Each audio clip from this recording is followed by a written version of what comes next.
Okay, I'm going to ask everybody to please give us your attention. Meeting number 17 has just been called to order on September 2nd, 2014 at 5:30 p.m. in the Thomas J. Smith Council Chambers. Would you all please stand and join us for the Pledge of Allegiance? I pledge allegiance to the flag of the United States of America and to the republic for which it stands, one nation, under God, indivisible, with liberty and justice for all. Thank you. Kathleen. Fleming. Here. McCampbell. Here. Scott. Shockley. Here. Anderson. Here. Okay. First, we have a certificate of recognition. This is for a 40 years of service in the streets and sewer maintenance department. That's a long time, and we want to honor Kenneth Hillier tonight. I have a certificate that says Certificate of Recognition and Grateful Recognition of 40 years of dedicated service to the City of Burlington. As of September 3rd, 2014, we hereby present Kenneth Hillier with this Certificate of Recognition. Jim Furneaux, the City Manager. Ken?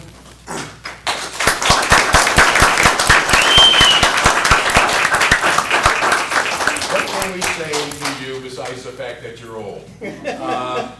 We appreciate you. 40 years, we'd love for you to come in and have some words, but thank you for your service. Thank you. I want to say thanks to Mama, too, for Thank you. thank you for putting up with him for 40 years while he put up with us.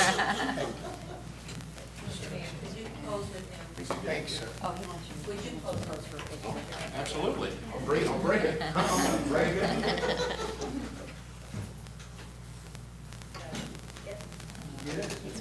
Thank you. Have some words, please. It's just been a pleasure working for the city of Burlington. I want to work. Yeah, so the people at home can see it too. Okay, yeah, I'd like to do 2 more years. I'll be 62, and that's enough then, 42. So I figured that'd be enough. Is that you saying that, or Mama, or are you both on the same page on that? Oh, and she's wanting to travel after I retire. Not when it's snowing, we're not. Thank you. Thank you. Thank you, Ken. Thank you.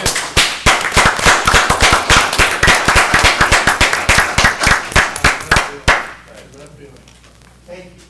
Awesome job. Again, Ken, thank you for your dedicated service. We've been blessed to have an employee like you. That's the Thank truth. you, sir. I need to go home and get some sleep now. I gotta go back to work. Go out and get some sleep, my friend. Nice to meet you, Mama. I'm sure you got enough days. Don't worry about it. Who is that guy in the back, man? Thank you. Okay. At this time, we have 2 proclamations. The first one is Workforce Development Professionals. Okay. Whereas the economic development of every region in our country and the ability of our businesses and industries to compete in the global economy are more than ever before dependent on the availability and quality of a skilled workforce, and whereas the complexity and fast-paced change in our economy and labor markets puts new demands on individuals and employers at all levels, and whereas job seekers need the assistance of knowledgeable and dedicated professionals to facilitate the process by which our workforce identifies, prepares for, obtains, and maintains employment and self-sufficiency. And whereas employers depend on similar levels of professional services to help them recruit and retain a competitive workforce and continually upgrade the skill sets of those incumbent employees. And now therefore, we, the City Council of the City of Burlington, Iowa, hereby join with the National Association of Workforce Development Professionals in designating the month of September as Workforce Development Professionals Month to honor all those individuals in all the workforce development organizations and partnerships who play such a vital role in our economy. Signed and sealed the 2nd day of September 2014, Shane A. McCampbell, Mayor. Debbie Dow.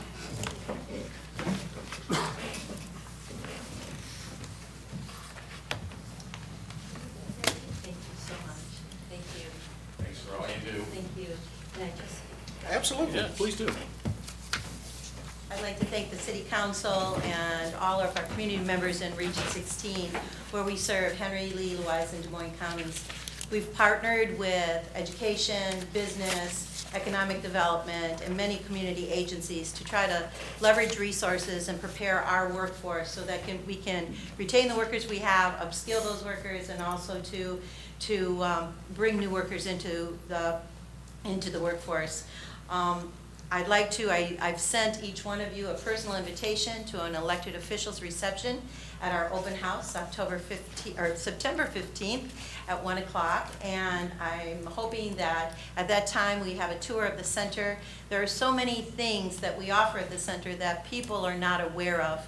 And we have a huge dollar amount of federal dollars to work with training individuals to meet those needs of employers and to try to fill those jobs that we have on our work site every day. There's over 800 jobs right now that we can't find workers to fill. And so we need to educate our communities better on what resources we have, get people into the workforce center, and then also try to bring the community together to leverage resources and plan for our future. So again, I invite you to the workforce center on Roosevelt Avenue, September 15th at 1 o'clock, and hopefully we'll see you there. And thank you so much for the proclamation. Thank you very much. You're doing a heck of a job, and you've got to leave here to go do some more work, so. Yes, I am, so thank you. All righty, thank you. All right, next we have National Library Card Sign-Up Month. Yes. Whereas the library card is the most important school supply of all, and libraries are an essential service for the nation's children, and whereas public libraries throughout this nation bridge the digital divide by providing a full range of information and services to learners of all ages and offering free access to important educational resources for all types of learners. And whereas the Burlington Public Library creates opportunities for people of all ages to connect to other people, learn about the world around them, and imagine the futures before them. And whereas the Burlington Library is committed to lifelong education, early literacy and student support, technology access and digital literacy, and community engagement and customer service. And whereas a free library card is the smartest card you can own, and now therefore, we, the City Council of the City of Burlington, Iowa, do hereby proclaim September as Library Card Sign-Up Month in Burlington, and all eligible residents are encouraged to sign up for a card at your library. Signed and sealed this second day of September 2014, Shane A. McCampbell, Mayor. Rhonda Freeman.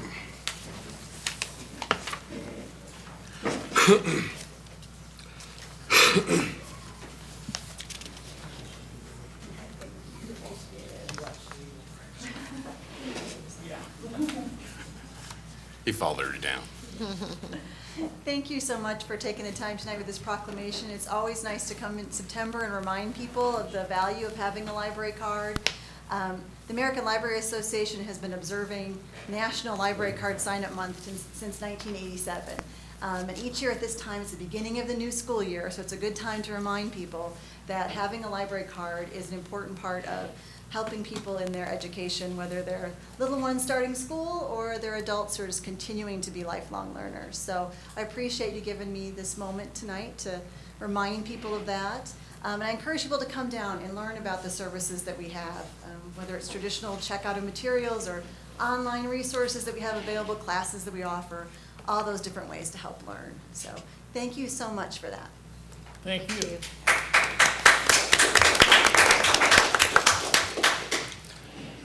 We have a fantastic librarian.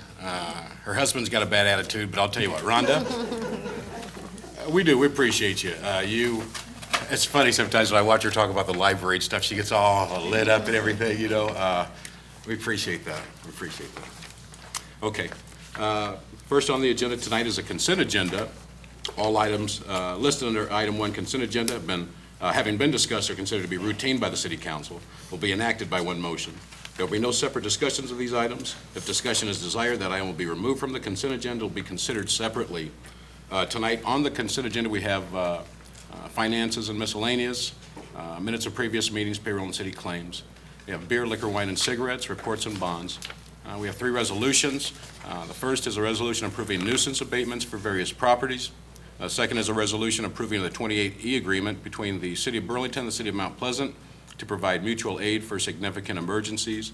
The third is a resolution authorizing the removal of traffic signals of the placement of stop signs at 3rd and Jefferson Streets, 4th and Jefferson Streets, and 5th and Jefferson Streets, as provided in Chapter 71 of the Burlington City Code. We have 3 public hearings set for September 15th. The first is a consideration of a permanent encroachment agreement with Harmony Bible Church for encroachment into city right-of-way at 906 Maple Street, Burlington, Iowa. The second is a consideration of an ordinance amending Chapter 56.01, 1A, 56.012, and 56.015, curfew of the Code of Ordinance of the City of Burlington, Iowa. Then the third one is consideration of an ordinance repealing Chapter 131, closing out sales of the Burlington Municipal Code. Is there anybody from the audience that would like to have one of those removed from the consent agenda? Council, I would like to have number 2.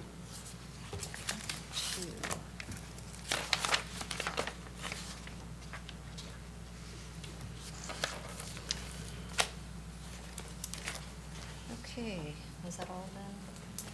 You bet. Okay, then I have a motion to approve all listed items under item 1 consent agenda except resolution number 2. Second. Kathleen? Fleming, Aye. McCampbell, Aye. Scott, Aye. Shockley, Aye. Anderson. Aye. Ayes have it. Okay. The first hearing is this statement. Let me read it from the. This is the time set for a hearing in consideration of a permanent encroachment agreement with Huckleberry Holdings LLC and Weingard Realty Company for encroachment into city right-of-way at 3001 Weingard Drive, Burlington, Iowa. Publication's been made in the Hawkeyes prescribed by law. Those for or against can be heard at this time. E.T.? Right. Huckleberry Holdings and Weingart Company recently completed a survey of their land that noted all the structures and items within their property and within the Great River subdivision. A few items were noted to be outside of the private property on city right-of-way, primarily light poles and a few directional signs. Also, a couple corners of some side or parking lots were a foot or two outside of the property line, and have sought an encroachment agreement to allow those to remain as long as they're used. And our encroachment agreements state if they're removed, then they would have to reapply to place anything in their place. But within the packet and on the map shown here are a few of the highlighted areas, primarily light poles adjacent to some parking areas. Those do serve dual purpose on the streets as well as the parking area, and they do have some directional signs. This is kind of a complex area, a multi-tenant area that directs individuals to their proper location. So it is on the backside of the area, the casino and the Fun City areas. They're locally known. Again, primarily light poles and some directional signage within that area. But this encroachment would allow those to remain as they are. Any comments or questions from the audience? See none. Council? And I think I asked Eric, but you didn't see anything, there's nothing on this that's out of the norm, it's just fairly routine? Yeah, yeah. Okay, thank you. Okay, I have a motion to close. Second. Kathleen? Fleming, McCampbell, Aye. Scott, Shockley, Aye. Anderson. Aye. Have a resolution approving a permanent encroachment agreement with Huckleberry Holdings LLC and Weingard Realty Company for encroachment into city right-of-way of 3001 Weingard Drive, Burlington, Iowa. Second. Kathleen? Fleming, Aye. McCampbell, Aye. Scott, Aye. Shockley, Aye. Anderson. Aye. Ayes have it.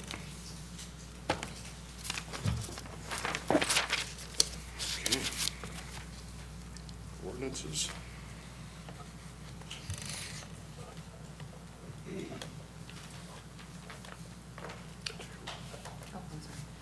Have a motion for final adoption of an ordinance amending section 17.75.104, district signage regulation of Title 17, Development Program in the zoning code of the City of Burlington Municipal Code. Second. Thanks. What do you have to, No, what do you have to add to that, anything? no changes from the previous two readings. This just allows institutional uses to have a sign up to 12 feet in height as long as it's 100 feet away from adjacent property. It doesn't change the allowed sign area, just the sign height. Any comments, questions, or concerns from the audience? I see none. It's an exciting crowd tonight. It will be later. Killing me already. All right, council? I have nothing. Okay. Fleming, Aye. McCampbell, Aye. Scott, Aye. Shockley, Aye. Anderson. Aye.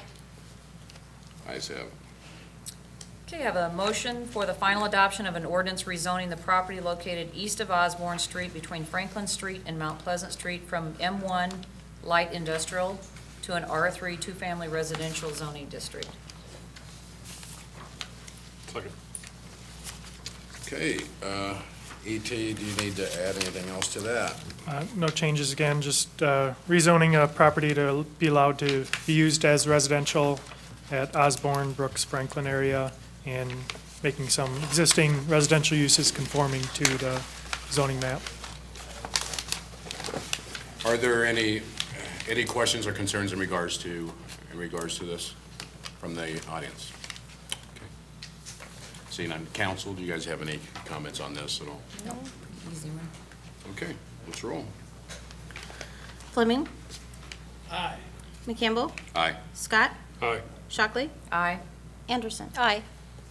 Ayes have it. I have a motion for final adoption of an ordinance amending various sections of Chapter 162, Fire Prevention Code of the City of Burlington Municipal Code. Second. Chief? Okay, I guess I give you a quick rundown of the rules that we've proposed again. Again, most of the rules come right out of the 2012 International Fire Code is what we adopted here last year. We accepted the recreational fires and open burning section to put in the exceptions for leaf burning. And doing this, basically, we're adding in a lot of that language that's already in the fire code. But we're gonna have recreational fires will be allowed with no permits, as long as they're following the rules. They'll have to be in a manufactured fire pit, outdoor fireplaces, something protected by stone or concrete. Have to be at least 15 feet from any structure. Fires are limited in size, 3 feet in diameter, 2 feet high. Can only burn clean, dry wood, lumber, or stuff that you buy at the store that's made for fireplace logs.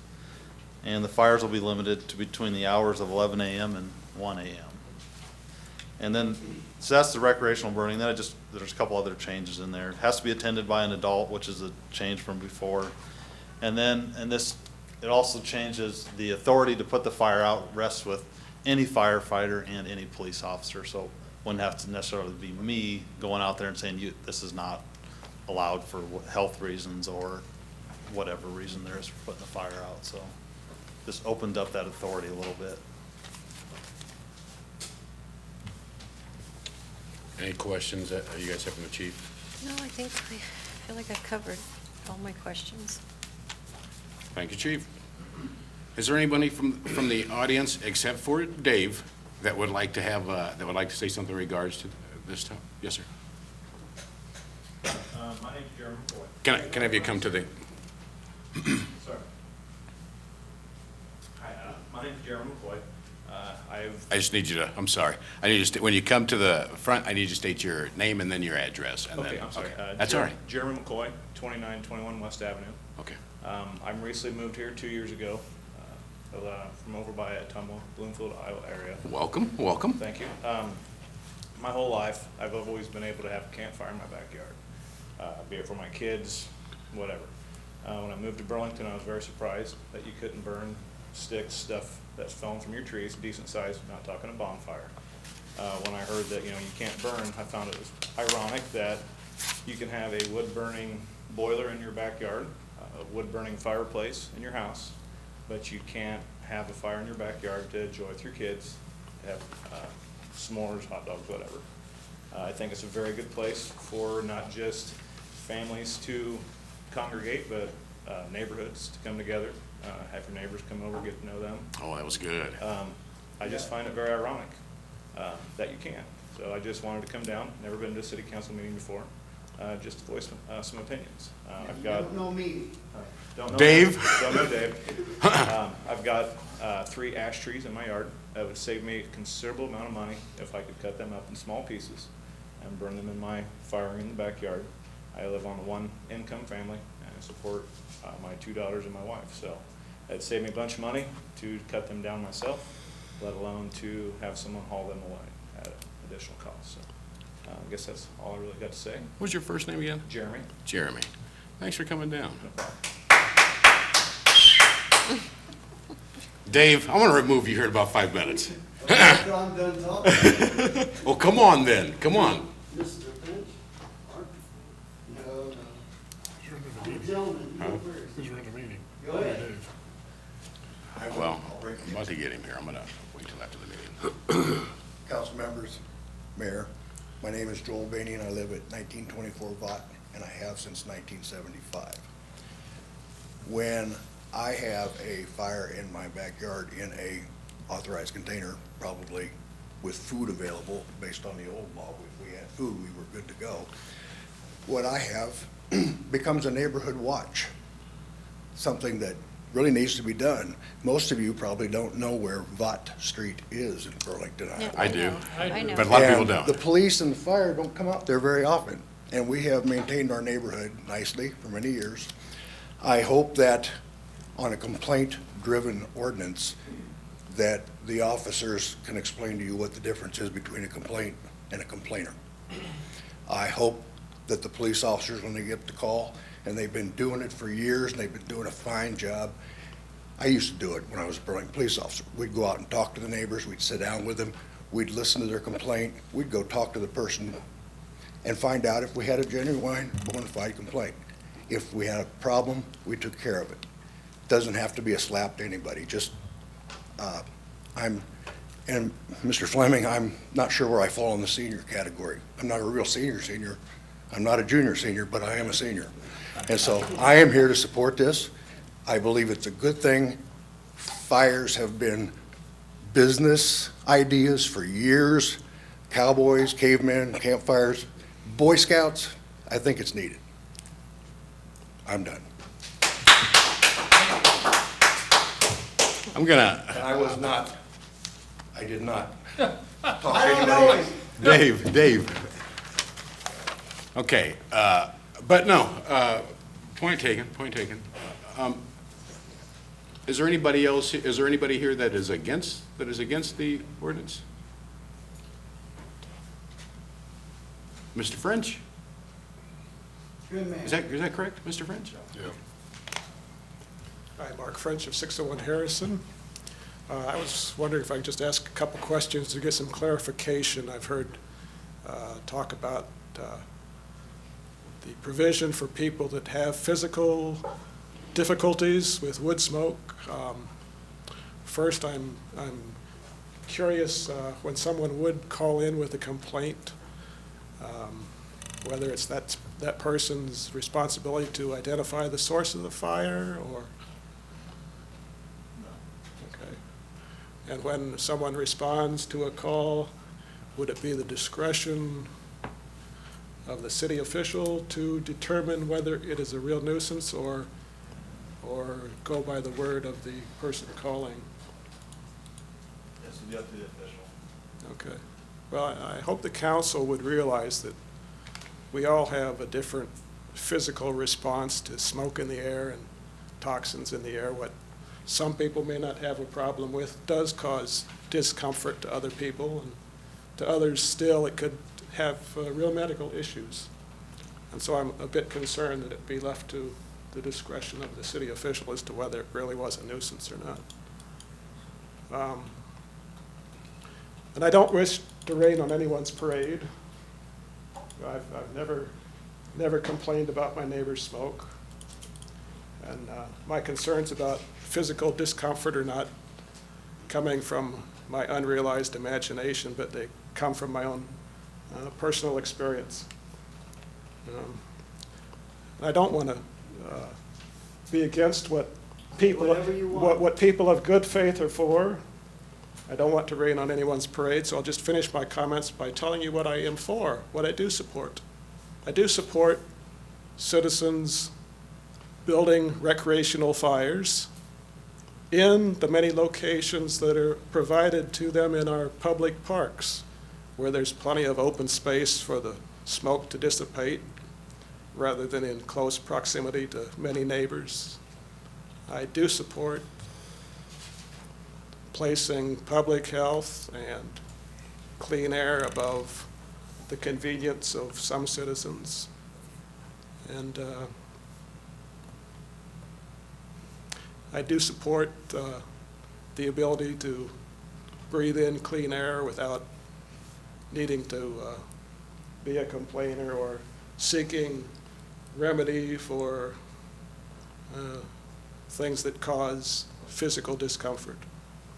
And I thank you for your time, and please excuse me. I apologize, I need to head to another appointment. Thank you. Thank you. Thank you for coming down.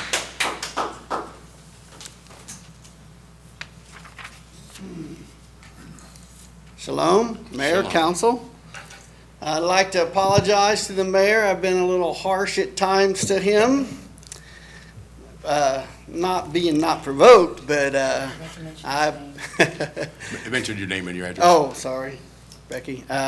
Dave Meyer, 605 Edge. And I brought up before about the bubble being over Burlington. We're all polluters. None of us in this room would be here if our ancestors didn't light fires. And, we wouldn't be sitting here right now because they'd been dead, frozen to death. I'm for recreational fires. I disagree with Mark. I just met the man. He personally introduced himself. He's invited to my house to a fire, and he's going to come. Good people disagree. And I don't have any, I feel for anybody who has a breathing problem. I have family members that do. They have COPDs. Now they have machines, air purifiers, air conditioners and things they didn't have back in the day. But my grandma, well, I ain't going to forget, was 90 years old, kicked me in the butt. I'm sorry if I don't say something. She is for this. And, she grew up with no electricity or nothing, and they had to have a fire to live and a kerosene lantern for their light. And, outdoor bathrooms, which if our sewer separation, we might have to go back to that. But, hey, I'm for fires, and I don't want to, I think it's going to pass, so I don't want to push any more. But I do have a few other things that some gentlemen have come to me and approached me. One was what Mark said. People deserve to breathe. I'm going to put you on the spot, Shane, so don't take it personal. Never. Go ahead. All right? I do believe people should have the right to breathe clean air. We have thousands of trains full of coal. I don't know if you've ever heard of black lung or not. Thousands that go through this town at 30 and 50 miles an hour, letting that coal dust float everywhere. And, I've got rid of my gas weed eater, and I've got rid of my gas blower. I have an electric one now, and I'm willing to make change. And I think that you as mayor can make change on these things. And, I ain't saying overnight, but you can easily go to electric weed eaters, electric blowers, electric mowers, to stop some of this pollution. Putting covers over these trains going 30, 50 miles an hour. Only God knows the impact that they're really doing to us. I wish I could have some white blanket there or some machine to collect it as they're going by our, Burlington, the city citizens, to breathe this crap. And we're all polluters. Anybody says they ain't, vent your water heater and your furnace in your home, and I don't want you to do that because I don't want you to die, or your car. I'm a polluter. I drive a Chevy truck and it pollutes. I drive a boat motor, it pollutes. I heat with wood almost every day. So we're all polluters, but people have the right to breathe right. And I think that, West Burlington, Ottumwa, other cities do it. and it brings the community together. It's bringing me and my neighbor together. He's coming over now. I've lived there 30 years and he's never come over. So I hope you vote yes for this. God bless you. God bless you. Is there anybody else from the audience that would care to touch on this, a point that we haven't addressed tonight? Okay. Council? I guess I did receive one call in favor of this afternoon, so I'm just I wondering. received several. I have too, received several calls in favor. This week's been more in favor than against. Yes. I have to say that I would agree. I have received more in favor than against. I still feel the same way, though, that I did. Though the numbers were lower, it just seems like the people that I talk to, they feel like nobody's hearing their voice. And I want to represent them tonight in my vote. Not that I think everybody for the fires have made great points, and I think it's a great way to bring families together. But I would much rather at least not just jump right in. I would feel a lot more comfortable if we at least reevaluated it after 90 days, but that's just my own personal viewpoint. But I hope this does bring some families and communities together, or neighborhoods together. Well, I'm glad we're doing some things that we become a community of, I can and I want to do things versus criminalizing and, taking some simple pleasures of life away, so. Okay. Any other comments, council? All right, let's take it to vote. Fleming, Aye. McCampbell, No. Scott, Aye. Shockley, Aye. Anderson. Aye. Ayes prevail. Have a motion for final adoption of an ordinance amending section 31.01, creation, composition of chapter 31, Riverfront Advisory Committee of the Burlington Municipal Code, continued from the August 18th, 2014 City Council meeting. Now, There's a little note here, this is, all we do is vote. Is that right? We discuss it. okay, Pardon? You need to discuss We it. just had 3 people Oh. here, I think. okay, this is at the beginning of the last meeting. What, point guard? Yeah, this was continued from the previous meeting. No changes from the discussion from the previous meetings that we have held on this. The main reason for the change that's being talked in here would be to allow representation on this committee from non-residents. Currently, non-residents are not allowed on here. This would allow non-residents of Burlington to be on the committee, but they could not be a majority. So, same as what you've had for consideration in the past. Okay. Any questions from the audience or comments on this specific topic? I see none. Council? Let's take it a vote. Kathleen? Fleming, Aye. McCampbell, No. Scott, No. Shockley, No. Anderson. Aye. Gee whiz. Wow. Okay, actually on that.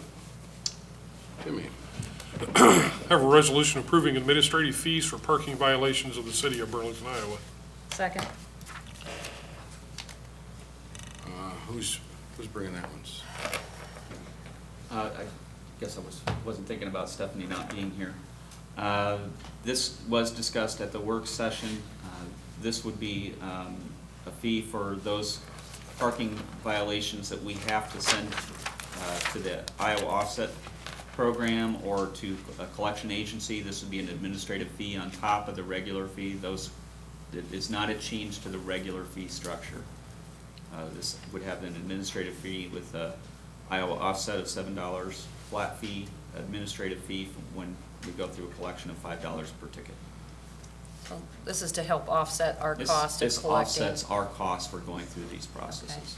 And it's only on those, again, that have Delinquent. violated, yeah, right. Is there anybody from the audience that has a comment in regards to the fees? I see none. Council? I think they're well within our rights. No comments? Kathleen? Fleming, Aye. McCampbell. Aye. Scott. Aye. Shockley. Aye. Anderson. Aye. Your Honor, I have a resolution to establish fire department response fees. I need a second. Second.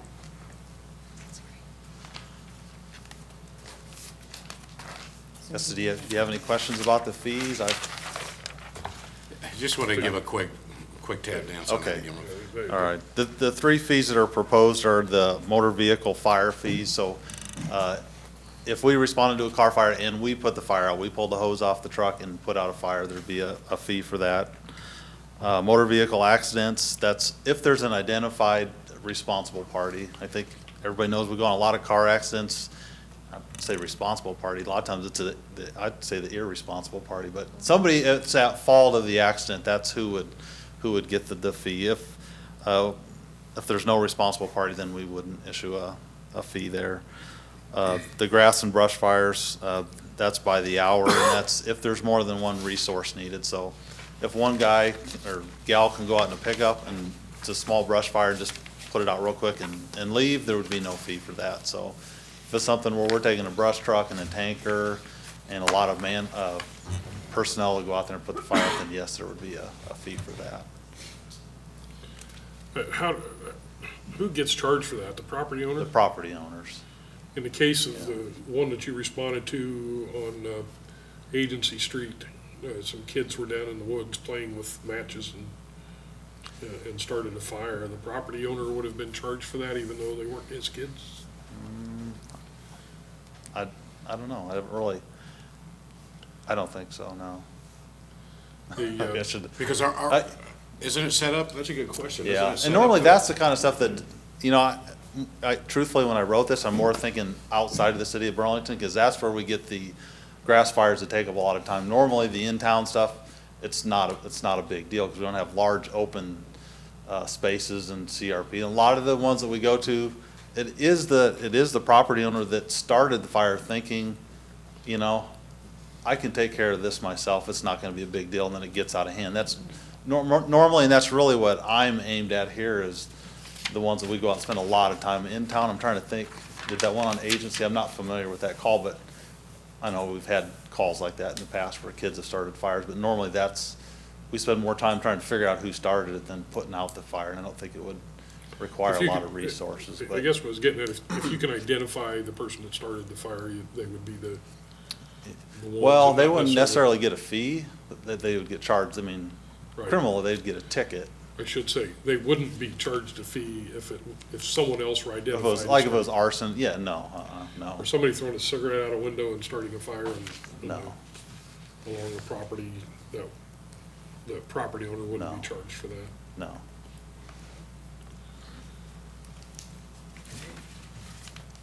Any other questions on that? Do you ask the audience? Yeah, there were none. Oh, let me double check. Was there anybody from the audience that wanted to comment on this? Did I ask that? Okay. Kathleen? Fleming. Aye. McCampbell. Aye. Scott. Aye. Shockley. Aye. Anderson. Aye. Your Honor, I have a resolution awarding contract for CDBG Downtown Facade Improvement Project. Second. This is awarding contract to Schick and Dan's Construction out of Fort Madison, who had the bid in the amount of $978,529. This was greater than what the estimated amounts were for construction. We are working, Mark Fisher with Klingner is working on looking at the costs and getting those reduced, meeting with property owners on coming up with an amount that will meet the needs of the property owner while still accomplishing the goals of the project. The grant was for $500,000. The owners were to contribute 30% based on their cost. Anything over that, their initial estimate and that cost is up to them to cover that amount. The city's contribution was $60,000 towards the senior center, improving the facade on that project. Mark may be able to talk a little bit more on the details of the project, what we're looking to do now, doing some engineering on the projects, meeting with the property owners and the contractor on that. You might have a few more details on that. Eric, it doesn't say in here, but I assume that's a not to exceed bid. I think that's a firm bid, isn't it, at that price? Yeah. It doesn't really say that you're gonna value engineer it back in there, which is I don't wanna be on, I don't want everybody to be on the hook for it, so. Yeah, no, Mark Fisher, 24 Cascade, and I'm with Klingner and Associates. Yeah, the bid is a fixed fee Okay. price. You can make changes to that contract sum through a change order process, either additive or deductive. So that's the process we're going through right now. Met with the contractor, meeting with some of the subcontractors and all the property owners to discuss ways to value engineer the costs down, as Eric said, while keeping the grant's scope as transformative as it's supposed to be, so. How has the response been, or have you met with some of the building owners? And, how's the response been up to this point? I would say it's been very positive. Obviously, little concern about the prices, but we've identified over $150,000 worth of work that could be done at a later time or could be reduced from the scope without sacrificing the impact that the grant work will have on the project. We've also identified some areas where the property owner might want to take an additional responsibility and do that added work at 100% their own match. And then in the city's case, the the center, have we been able to address those issues where it appears that we're over? Yes, we've still got some work to do there, but I have estimates that have reduced that cost down to about $63,000 right now. And we've just met today to discuss some other options to bring that down further to the $60,000 budget estimate. So long as they know we're firm on that cap on that 60,000 for that? Yes. Okay. Any other questions? Thank you, sir. Good job, Mark. Any comments about the facade project from the audience? I see none. Council? Freddie Starr, 517 South 7th Street, Burlington, Iowa. I guess I missed out on quite a bit. I guess it's something been going on for a few years. I believe I talked a little bit to Eric today.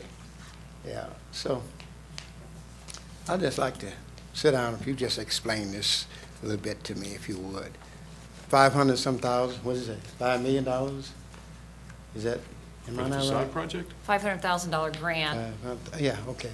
Would you explain that a little bit to me, where this, how this going, how it, who's the contractor, and all of that, if you don't mind, if you got a little time? Because I missed out on a whole lot. I think I was gone on, I don't know, I don't know. Before I make comment, I don't want to get into something. This has been a process that's been going on since 2011. Yeah, it started application in 2011. So we had applied for doing some work on Jefferson Street back in probably 2011. We're awarded a CDBG grant for $500,000. With that, the property owner had a match of about $250,000 for a local commit on that. The city had a responsibility to have a portion in this project, which was doing the community center with an estimated cost when those numbers were being done originally, about $60,000 of improvements. Senior Citizen Center. Senior Citizen Well, Center. for those that. As this moves on, the cost did come in higher than what were originally budgeted, and you'll see that reflected in here. We have a sole source contractor on the project, which is what we're looking to award the contract to. Any difference from the original estimated cost is on the responsibility of the individual building owners along Jefferson Street for that core area that was part of the project scope. And you'll see some of them will take on additional costs and others will reduce the scope of their work to get it down. Again, the city's responsibility on the project is about $60,000, and the main source of funding in here is the $500,000 from the state, which is, it's federal funds through the state. And you might explain that money can only be, Steve Freebert might, that CDBG grant is not open for anything. Yes, as that money came through, was that originally flood money that had been done? And this was one of the rounds of... This isn't flood money, this is, it's HUD money. Can you give your name and address? Oh, sorry, Steve Freebert with Downtown Partners. It's through the Downtown Revitalization Fund of Community Development Block Grant money, so it's federal funds. And it takes care of one of the reasons that CDBG grants are given is to alleviate slum and blight. And the downtown area is classified as slum and blight by the city.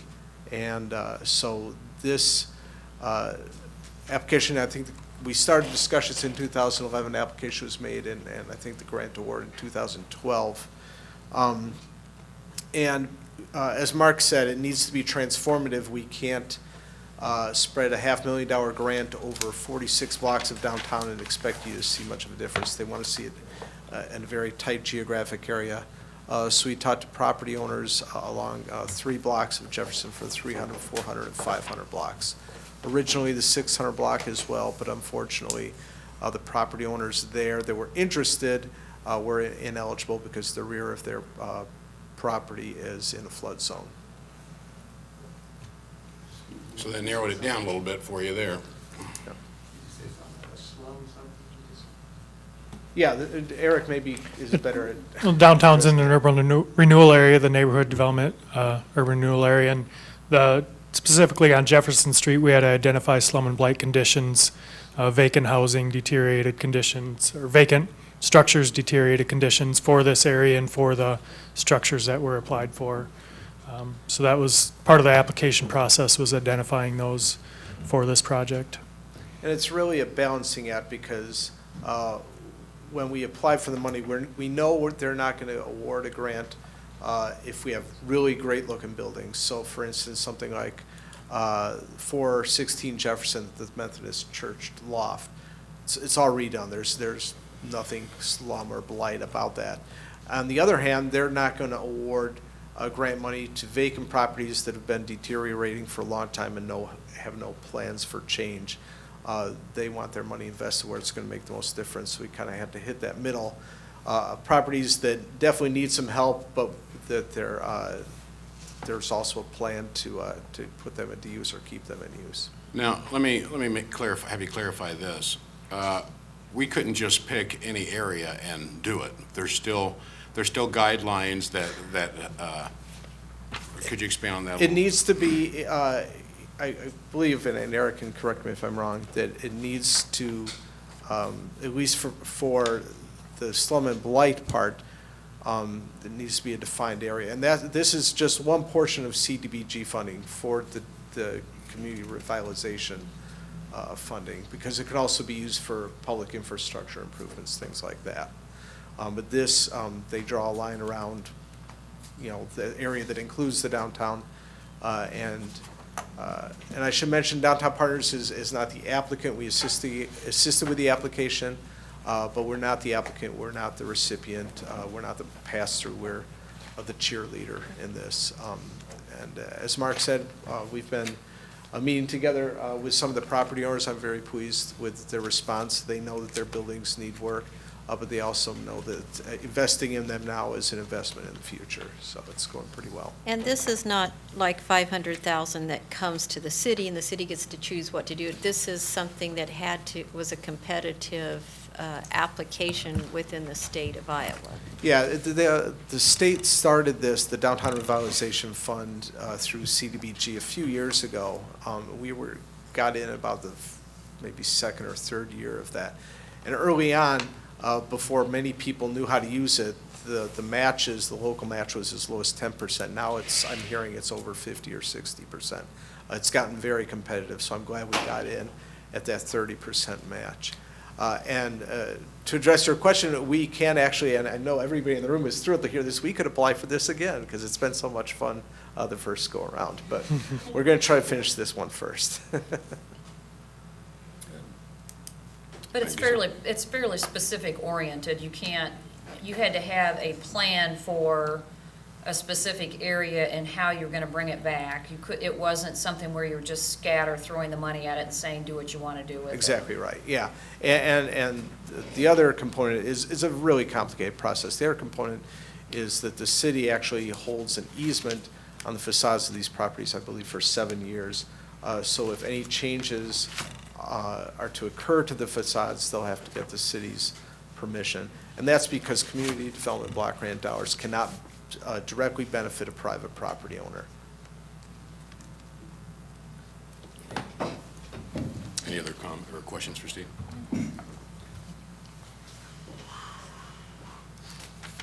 This is a little bit complicated to me, but I'm just one person, one vote, one voice. Kind of like just a certain section of people get a blessing out of all the people in Burlington and all of the downtown or whatever. What happens with the buildings get fixed up? Maybe the owners put in, what, 30% or whatever? What happens even with us, rest of us taxpayers that, we pay tax in on that too? Why come we can't get a cut on our tax or something? I mean, landlords, I'm speaking as a landlord too, so, I'm just saying. I know this has been some time going on, but I'm just addressing this as of now because there's some things I was just missed out on. So I'm saying my say now. I mean, what's wrong with that? I mean, I pay city tax, state tax, federal tax, and this is just so much money going into just a certain group. It's actually not a group. The money that we're investing in we're putting the city's portion into the senior citizens building. There's always going to be, there's never ever going to be, well, let me say not never ever, but there's always going to be programs or dollars that are available for specific things. We don't always have to take advantage of them, and we don't always do. But when it seems like it's more of a positive than a negative, and we're not taking the hit, that's where we make the judgment call. But it wasn't about saying that we're going to show favoritism to a certain area. This was just something that came up that was available, and it fit the criteria for this specific area. So we talked about it for quite a while, and we decided to move forward on it. And as far as I knew, nobody had anything negative to say.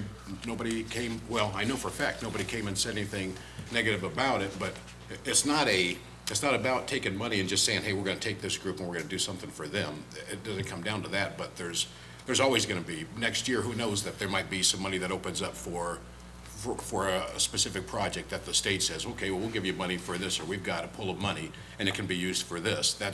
Those things go on all the time. No, I thought it was more than one building, though. I thought it said blocks. This is not in the blocks. No, it's more than one building that's taking advantage of this money. Yeah, that's what I was talking about, yeah. The city's portion is $60,000. The $500,000 is federal. Is that right, Steve? Federal money? So that would be money that people pay. If you're wondering where the money, I would say like on your federal taxes. And if people in the city of Burlington don't apply for it, then it would go to another community. I mean, it's not just a group of people, it's just that we got something here in our community that came from federal dollars. Yes, but you say we gave 60, you say 60,000, and that is for the senior center that was our match. The match from the city, and the rest of the match is from the building owners. But I mean, it was all in the same package, or I mean, however it was written up or whatever, I guess. Yeah. Yeah, well, I mean. Yeah, it had to be written up that way. The city had to match and. That was still a portion of what I've chipped in too. Yeah, and that would even be if it was in St. Louis or in Des Moines. I mean, that's federal money, so, you could look at it that way, no matter where it went in the nation. that if those grants are available through the federal government, it could have gone anywhere. So it's good that some of it came to Burlington. Basically, she's saying they're still gonna, the federal government's still gonna pickpocket us regardless. They're gonna take whatever they say they're gonna take, and they're gonna say, all right, we've got these programs. And that's always a thing. It's like, well, where's all this money coming from? Or how come it's not affecting me? Or how come I'm not getting a reduction? They're gonna spend this money regardless if we say yes, we'll participate or not. They're gonna spend that money. It's still coming out of your taxes, out of all of us that pay. The thing is that we have to decide, is this program going to benefit our city? Is it going to help our city? And, we weigh out the variables, but they're gonna spend that money. If they're gonna have a program, it's not like they contact us, we don't even have a say in it. We just find out they've got a program, this money's available, and then we look to see if we've got an area of our city or whatever that we can affect it with. But that money's going to get spent. That money's gonna get taken, and it's gonna get, there's nothing I can do about that. Right, it's possible that it could have been spread, though it could have, but it was chosen to complete this project. That's what I. No. That's what made the money work, because it was a Yeah, this specific wasn't even a project. project that we had in line. This money created this project. It was specifically for a certain targeted type of project. It had to be spent here. And that's part of the difficulties that we have with a lot of the federal programs. They don't allow us a lot of flexibility. Now, we do use federal funds in other programs. I don't know if we've used CDBG for rehab housing, Eric? So we do, and that gets used throughout the community. Yeah, there's always a targeted neighborhood with it, but it's spread throughout the So community. did we just do CDBG funds for the targeted neighborhood? on Osborne North- area, On the yep. Osborne area. We use NSP funding, neighborhood stabilization plans, which are other federal funds to do housing spread throughout the community. So those are some of the federal programs that allow us to be a little bit more flexible in how we use it and disperse it throughout the town. Okay. This is just one that was really focused and targeted, and they said that this is the kind of project that you're gonna have to use it for if you're gonna get money from us. Okay. Now, do you have the contractor, all contractors? Who are they? Chicken Dance? Chicken Dan's Construction, Where are they from? Fort Madison. They're not from Burlington, no, okay. They're from Fort Madison? Mhm. And the representatives here? Oh. What's the representative? Chicken Ass Construction. Ah. All right. Well, now, I want to ask this. I'm concerned. I see Louis Bowling back there. I'm concerned. What about the concerning the jobs of African Americans? Will there be any African Americans working on these jobs in these positions, since this is federal money? That's not gonna be on whoever does the work. And they're required to meet all federal hiring requirements. They are not required to hire a specified number of African Americans or any other race, but they certainly are required to hit all the equal employment requirements, and they're held accountable on those things. They're held to Davis-Bacon on And federal funds? for wages. Yeah, so I mean, there are requirements at the federal level, but that doesn't come through the city. And I think we just heard from the workforce development person that there's over 800 jobs that she cannot fill at this time out at the workforce center. 800 jobs. 800. That's a staggering number. That's a lot of jobs. Yes, it is. They need a lot of people. So folks that aren't working need to go to the workforce center and apply for jobs, because she just stood right up there within the last hour and said how many openings they had to fill. Okay. And I just heard today from the fertilizer plant that they're having to bring people in because they don't have enough people to fill the openings that they have. So the opportunities are available. I've heard it from two places today, vast opportunities. So hopefully, folks will be taking advantage of those. Good money. All right. All right, thank you. That answered my question. Thank you. Thank you.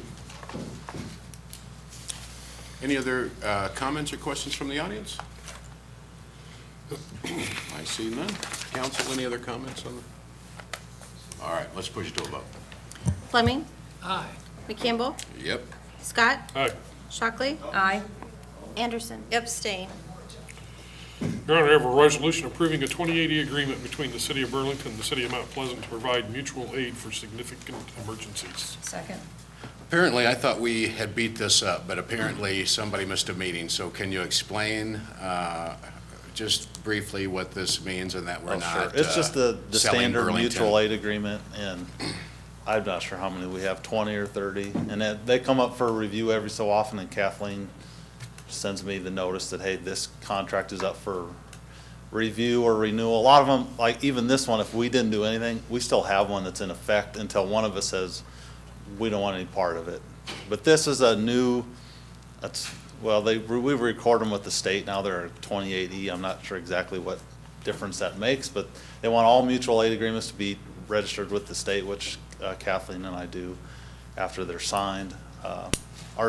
The new city attorney, he wrote up this agreement. Basically, it's a template. We just switch out the names of the cities. But if we ever had for Mount Pleasant especially, it'd have to probably be a natural disaster of some type where we'd call people from that far away. Or if we needed a specialized piece of equipment, like they have an aerial truck, if we needed several aerial trucks, a ladder truck, that's something that we could call them to come and give us a hand. So are you going to be changing any of the ways that the fire department does business or No. anything like that? No.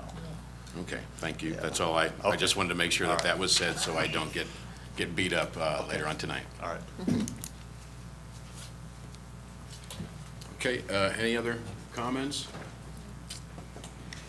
Kathleen? Fleming, Aye. McCampbell, Aye. Scott, Aye. Shockley, Aye. Anderson. Aye. Okay, at this time, if there is somebody from the audience that has a comment in regards to something that we haven't covered tonight, this is your opportunity. Can't live with myself if I don't say something. Shalom, Dave Meyer, 605 Hedge. 5 points. One is for the police and the firefighters. I don't know who does their HMOs or their chiropractors or whatever, but when they're driving all these shifts and they're lifting these hoses and everything, I was told by a certain doctor I seen that a police officer on his own had to go to this doctor for an adjustment because the regular chiropractors weren't available. And I don't want to say the doctor's name because he didn't know I was going to approach it. I know him, he would say it was okay, but until I talked to him about it. But when they're driving all these hours and they're sitting in these cars, and the firefighters too, now I don't know if Jim, are you the one that takes care of their insurance or their HMOs or whatever? Actually, the only spot where we get involved in medical is if there is a work-related injury. It may have been a work-related injury the way he talked to me And if about that's it. the way it is, they are required to report that, and hopefully if there was one, they did report it. Well, the 'cause that's- chiropractor wasn't available. He couldn't get in. That's the whole point. He couldn't get in to see this chiropractor, so he had to pay on his own, which I thought was crazy that, it wasn't covered. And he lives here, this chiropractor in Burlington. Now, his business is in West Burlington, but he lives here, and I just wanted to see if there's something we could do for the police officers and the firefighters if the doctor isn't available to go to a different doctor. I can address that. Can you? Yeah. Okay. I still got 4 other points. That's just one. Yeah. If it's traditional business hours, they're sent to business health out at the hospital. That's where they would go to get their initial evaluation. And then they're sent somewhere from there. That's on-the-job injuries only. And then if they're not available, they can go to the emergency room if it's deemed necessary. If nobody else is available, and strictly just to get evaluated and where they would get sent to. But he couldn't get into another chiropractor because the original chiropractor wasn't. If it was an on-the-job injury, Yeah, it there's was. the, okay. It Hear was. me out, please. Okay, sorry. If it's an on-the-job injury, they're required to report that to us. And then we fill out a form, take care of that, and then, like I said, they're sent to business health. It runs through their department, and then it runs up through HR, and, but they do have a requirement to report it, and we do take care of all the expenses that are associated with it. Yep. But we have a standard process that they follow on that. Yeah, the only thing in his scenario that could have went astray is they didn't report it to us. At which time it would have really got confusing then. If they go somewhere for an on-the-job injury and it hasn't been reported to us, you can see the conflict or the problem. Right. That I don't know. It could be, yeah. Thanks, Big Chief. Made me forget. Give me a sec. Oh, okay. Here's one of the second ones. I brought up to you about the electric weed eaters, mowers and blowers, you know, and I know we can't stop all pollution, but now, isn't it you, Shane? You know, don't get me wrong, that tells Jim to put it on the agenda for a vote. And the same way with these coal cars that are going through here. I mean, you know, or do you want time to pray about it, think about it? You know, how do a citizen get it put on the agenda? Or are you, Lisa, look me in the eye and say, no, we ain't gonna put it on there? At least give me some peace of mind. Or Anybody can. any one of them. See, now I didn't know. See, I just thought it had to come from you. No. And, you know, and I know I ain't asking overnight, because I know, you know, I'm just asking that, you know, if certain steps, because I have feelings for people that have breathing problems too. You know, that, like I said, I got electric weed eater now, electric blower, and I'll eat it on the mower next year. I bought a new gas mower, but I'll eat it and buy an electric one. And maybe we just need to see if some citizens are listening, they get a hold of their council members and stuff. Maybe it's something that if all the public wants. You know, because to me it don't matter, but the ones of voices that don't feel they're being heard, you know, I have family members that have COPD. You know, they still go by fires, but you know, they have issues. Darn it, I know I got 3 more things and I'm gonna be mad at myself because I gotta leave town. Well, I guess that's it, because I can't remember. Comment? I really don't know how to even address that. I would think that if the feds weren't catching it and the state wasn't catching it, by the time it hit the city of Burlington. You don't think we'd have that to start cold a little us? bit. In Philadelphia, I was told that black lung doctors, not to interrupt you, I'm sorry. I'm a passionate person. I don't mean to be offensive. Is that people working at the mines though? Or No, is that just from cars? From the cars that aren't covered. Yeah, people working in the mines get the black lung, but you're telling me that them trains traveling 30, 50 miles an hour through Burlington, the wind's blowing at 15, 25 miles an hour, there's no dust going that we ain't seeing with our naked eyes? No, I know it is. There ain't nobody gonna tell me that you can't see except in wintertime, your water heater smoke or your furnace coming out your chimneys. But those trains coming through this town, when the wind's blowing and they're going 30, 50 miles an hour, how many trains? He gave me an example. He told me he lives near one. There's 100 cars per train. He goes, there's thousands of these coal cars. You know, so do we call Burlington Northern and say, hey, you need to look into this? You know, is this dust just blowing and everybody's breathing this in? I would start with the governor. Okay. Hey, I can go anywhere. There's nothing that I, you know, as far as I know. You can't make I an don't ordinance to say anything traveling through Burlington's covered up. Like with the tarp, like at the dump. They go, hey, you go out to the dump, you gotta cover it with the tarp. That's not gonna happen. I mean, I could see the railroad saying. Why ain't hey, it gonna happen?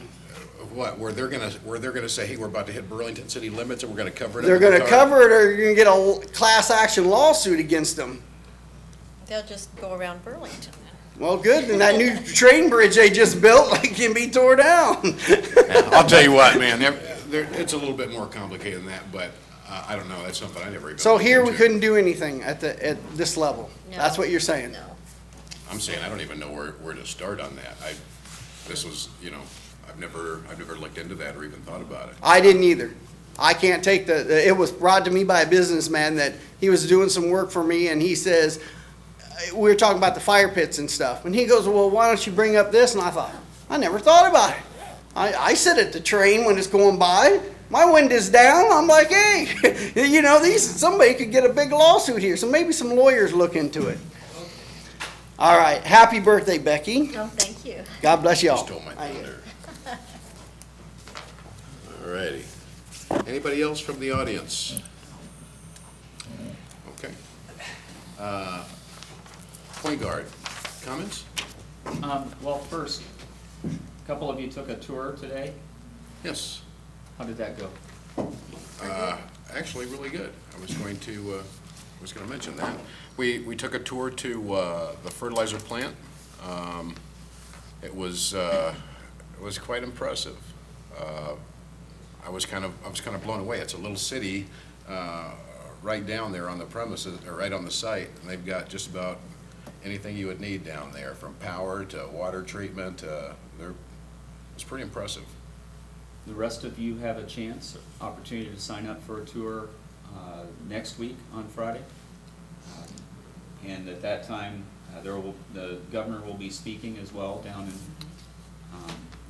Fort Madison. So for those council members, you do have a formal invitation for that. A couple of things that are going on right now. Well, actually follow up on something that Tim had brought up a couple of months back in regards to the old armory and whether the Guard would be willing to consider demoing it. I think the fire chief had gone out and had some conversations with folks in regards to that, and the official answer that came back after it being run through their system was no. Not a surprise. And part of that, I think the justification or reasoning that they had behind that is a private contractor could do that, and they don't want to do something in the municipal, out in the public that the private sector can do and displace private sector work. You don't mind if I take that on as a challenge, do you? I certainly don't mind. But through our processes, that's where we came to. Okay. You will be getting some notices over the next few days on a couple of different economic development projects. The Economic Development Committee will be considering a request for some funding on one of those projects on Thursday. Another one is going to be considered by West Burlington at their council meeting tomorrow night, and it would involve some corridor work along agency that we'd be partnering with if that were to come to fruition. So just to know, a heads up, there's very likely to be two different funding requests come through the city. One of them for a minor dollar amount that would go through the Economic Development Fund, and the other one is a larger project, but it's a huge benefit to the whole area if we can get be partnering on a grant that does some major improvements along Agency Street. It needs it. It needs it. As a couple of other things, a reminder, the paint-a-thon is going on this week. I think there are 19 homes that are involved in that. The city crew we have several people who volunteered to work on Thursday, and a few who will then probably get to follow up on Friday to finish up whatever doesn't get done. I know that there are several other groups that are involved. The Rotary gets to clean one or do one as well this week. COPCO had received 7 proposals for health insurance brokers, and we asked 4 of those as a group. As a group, we decided that we wanted 4 of them to come in and make more formal presentations and allow us to get some additional information from. All 7 were really good proposals, and it's really hard to limit it, but you have to whittle down. And we will be doing those next week. We'll have formal presentations on Thursday and Friday, and hopefully we'll get to a spot where we're able to get to where we are looking to either renew with Two Rivers in that role, or if we will be looking at a new provider that we'll have recommended. And the other thing that I'd mention would be, is we've talked a lot about flooding along the riverfront. One of the funding sources that's out there is there's a sales tax fund source that is available, but you need to have a project, all of your projects identified as part of the request for funding. Well, to have projects identified with good solid cost estimates, you need an engineering design done and formal cost estimates put with it. We had a meeting, a week ago? last Thursday was, we had 8 contracts. 6 out of 7. 6 out of 7 were in, so we had 6 firms who came in, expressed at least an interest in being involved in this project. We're trying to really move this on a fast track. We've asked that those proposals, those who are interested in partnering with us, submit proposals by the 15th? 10th.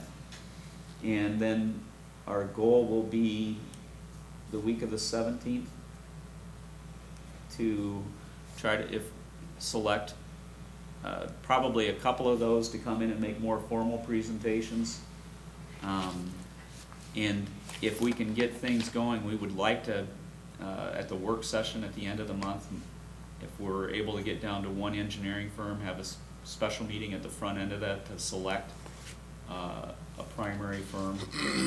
And we're doing this on a fairly fast track basis, and we do have a reason behind it. We're asking them to submit proposals to do the design work and give us back concepts with cost estimates within about 60 days. And the reason for that, if we can get things submitted by the end of the year and get in the queue, it makes a difference on what the base year is for our funding and the level of funding that is available. So there's a big incentive to get it done yet this year as opposed to waiting another year. Would like to have, if there's an interest, 1 or 2 council members as a part of this process, because we need you to be involved and know what's going on and have some buy-in on what's going on.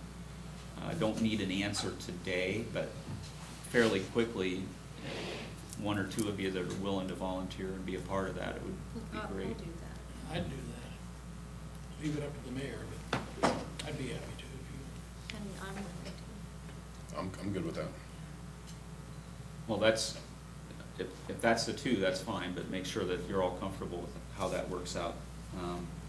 But just want to make sure that you have an understanding of what's going on. And as the design work goes on, we need to make sure that we have input from you all, and we need to make sure that we get some of the ideas that we're getting out there put out in front of the public too during this process. And I think that covers what I had. All right. Bubba? Birthday girl?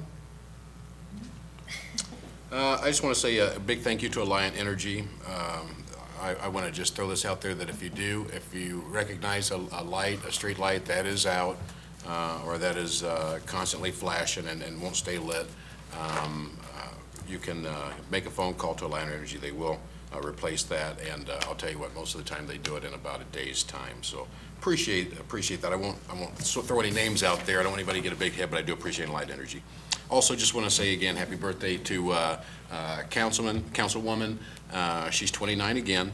And just wanted to give another shout out real quick just to Kenneth Hillier for 40 years of service. I've heard a lot of compliments, good worker he is and stuff like that. And that's, we're going to miss him in 2 years. So I'm glad we still got him for 2, but I just wanted to give another shout out to Kenneth for 40 years of dedicated service.